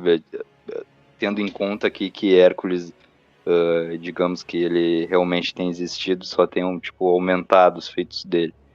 é inspirado nos arquétipos vindo dos proto-indo-europeus, entendeu? A fonte é a Tipo, mesma dos dois. a fonte é a mesma, entendeu? Aí, tipo, iam falar o inconsciente coletivo, não sei o que, isso daí o ser humano sempre teve. Não, é influência proto-indo-europeia, isso daí se prova pela arqueologia, entendeu? Que foi um pouco, para quem não sabe o que é um proto-indo-europeu a essas alturas do campeonato, é uma super raça que existiu há mais de 10 mil anos atrás, que saiu dominando o mundo, entendeu? Eles foram os primeiros a domesticar o cavalo, inventaram a biga, né? Domesticaram o cavalo, tipo, viraram excelentes cavaleiros e saíram por aí dominando tudo, entendeu? Eles dominaram toda a Europa, eles saíram dos Montes Urais, dominavam toda a Europa, dominaram o Egito, dominaram Etiópia, dominaram Índia, entendeu? Dominaram tudo. Encontra, tipo, sempre quando escavam esses grandes reis da antiguidade, né? O que seria aí na Bíblia os Nephilim, tu vai encontrar um proto-indo-europeu, por exemplo, o Ramsés, que nem eu falei no último vídeo, eu acho que era Ramsés, era ruivo, Tutankhamon era loiro, e quer dizer, eu acho que era o contrário, mas enfim, RH negativo, era tudo proto-europeu. Tudo, tudo, tudo. No tempo dessas grandes civilizações, eles que descobriram a ciência, entendeu? A mexer com metais, a manipular a natureza a seu favor, sabe? Aí, como eu falei da biga, entendeu? Eles domesticaram os animais, era a essência genial da humanidade, né? Os Yaminaya. A ciência chama eles e a arqueologia chama eles de Yaminaya. Pode Isso, dois continuar. últimos pra finalizar. Menino Yari Yari também já foi respondido, mas só pra ficar registrado aqui. Comentem a diferença entre o Hércules mitológico e o Hércules do entretenimento, de filmes, animes e livros infantis. É isso que a gente falou. Cara, que nem eu falei, dos irmãos Grimm lá, quiseram deixar levezinho pra criança não pegar trauma, entendeu? Entre aspas, pegar trauma, porque ninguém pega trauma ouvindo uma história. E tiraram todo o significado, virou uma coisa pra vender pra criança, entendeu? Pra fazer bonequinho. E a última, enviado pelo co-host da revista semanal do Amigo Pecuarista, Raj. Eu não sei se ele fez a pergunta de verdade ou se ele tá zoando, porque o cara inventa umas palavras, eu não sei de onde é. For zoeiras, pode xingar ele aí. Pergunta exatamente isso aqui. Pergunta pro Invictus se Heracles tá mais associado ao herói Trito ou ao deus trovão Indra. Sim, se eu não me engano, Trito era semideus também. Acho que tá mais relacionado a Trito. Ele tava inventando palavras, então foi uma pergunta séria. Eram os heróis, eu acho, da mitologia original pra ter do pé, que eu ainda entendo, eu preciso ter uma aula, assim, mais aprofundada com os caras aí pra entender mais as partes mais específicas, né, da mitologia original proto-europeia. Mas eu acho que tem mais ligação com o Trito, sim, quase certeza. Então, terminamos aqui. Em algum momento do futuro, o canal Parabellum vai existir por muito tempo, não se preocupe. Então, em algum momento a gente volta pra falar de outros heróis. Vamos continuar essa série. Não tem uma data definida, mas a gente volta, relaxa. É só uma coisa pra pessoa que viu isso aqui e falou no mitologia grega é a melhor coisa do mundo, é maravilhoso. E o cara quer desesperadamente conhecer mais sobre, só que sem ver aquela versão bobinha de filme da Disney, de documentário do History Channel e tal. O cara quer conhecer na fonte mais confiável possível ou no melhor lugar pra ele entender mais a fundo. Onde é esse lugar? Tem um livro foda pra indicar? Tem um autor que fala muito sobre? Enfim, o cara que quer manjar de mitologia Leia, grega e não sabe nada, qual é o passo que você indica pra ele iniciar? leia todos. Tudo que fala de mitologia, tu lê, entendeu? Vai catando aí, independente da origem do autor, tu vê a versão dele, vê o que ele acha que significa, vê várias versões e o que tu sente que é o verdade, que tem mais congruência, entendeu? Com fatores históricos, mitológicos, né? Tu vê pelo padrão também dos outros mitos, né? O que tem mais a ver com a realidade, qual versão tem mais a ver com a realidade, entendeu? Pesquisa aí o máximo que tu puder. Por exemplo, que nem eu e ele aqui fizemos antes de vir aqui. Pesquisa a morte de Hércules, entendeu? E aí tu vê várias versões, entende? E aí cada um vai dizer o significado que é, e enfim, é isso. Eu aqui falei a visão junguiana, né? E a minha. Essas coisas são mitológicas, não dá pra dizer, ó, esse cara aqui contou tudo o que aconteceu, porque literalmente são histórias milenares que são Não contadas ao tem longo do como tempo, então saber, cara. não dá. Não tem como saber. Ninguém tava lá Porque pra ter certeza. porque a maioria dessas histórias assim, tem a versão da tradição oral, entendeu? Que é essa daí que nem tu falou do povo português, que dizia que Gerião era tal coisa, entendeu? Tem essa versão mais real, entende? Tem as versões mais mitológicas, aí cada sábio, cada cara fala alguma coisa, entendeu? E é isso, cara, mano, mas no fundo, mitologia é para isso, entendeu? É para tu se cansar debatendo qual é o significado daquilo. Entende? É para viajar na maionese mesmo. Entendeu? O que é intolerável nesse aspecto? Tu, tipo, cagar na metafísica do negócio. Por exemplo, começar a dizer que, sei lá, Atena, que é a deusa da sabedoria, é a deusa da fertilidade, entendeu? Uma coisa que não faz sentido. Aí tu tá realmente cometendo um crime, entendeu? Contra a mitologia. Mas, tirando isso, entende? Não violando a metafísica do negócio. Acho que tem coisa pior do que isso, cara, que é o que me deixa tiltado com o evangélico, por exemplo, que é o cara ficar tentando provar que as coisas são reais e como se o fato de terem acontecido mesmo Sim, fosse base de validade. Fica tipo, não, veja bem, a Arca de Noé aconteceu porque encontraram em cima dessa montanha um pedaço de madeira. E, tipo, o cara baseia não no acreditar, mas no. Aconteceu na realidade, tá vendo? Eu não sou maluco. Só. exato, exato, exatamente. Entende? Assim, ó, pode ser que nem na mitologia grega, entende? Tem ali a parte real, mas tem também a parte que é mitológica para passar uma moral para a pessoa, entendeu? É uma mistura do mito com a realidade, entende? Bom, e novamente, tem uma mensagem pra deixar pra turma.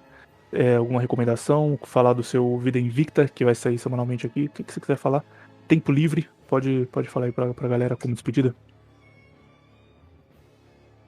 Ah, cara, eu não tenho nada para dizer assim, para se inscrever, nem nada. Eu vou estar fazendo aí também no Parabellum o Vida Invicta, né, que já é um programa antigo já, que a gente tem vários episódios ainda para lançar, né?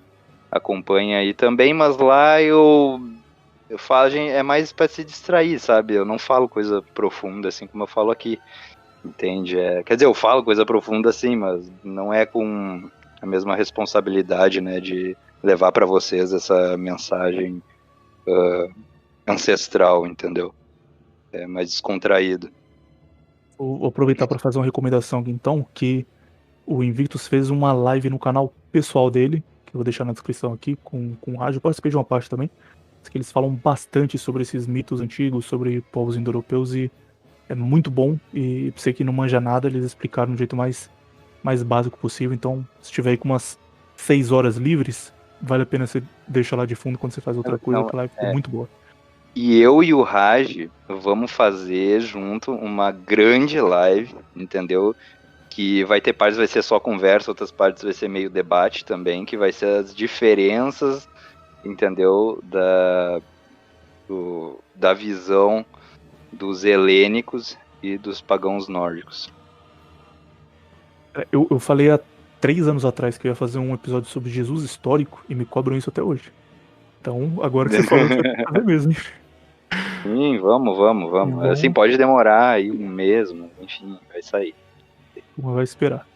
Então, novamente, muito obrigado a você que ouviu a parte 1, que se inscreveu, que está acompanhando aqui o Parabellum. O projeto está dando muito certo, a gente está muito feliz com ele. E se você gostou desse daqui, recomendei para seus amigos, manda pra turma, mas só para quem é base, não vai mandar pra garota da escola que você tá betando. Isso aí você deixa pra lá, manda só pro frame mais frame mesmo. Cara, chegou muito estudante de psicologia aqui também, né, vendo os episódios, né, por isso que até eu falei mais da visão junguiana aí junto com a minha. É Pensou a gente isso, só. virar referência no meio da psicologia Sim. brasileira? Olha, Invictus é um sujeito um tanto polêmico, com opiniões, sei lá, e ele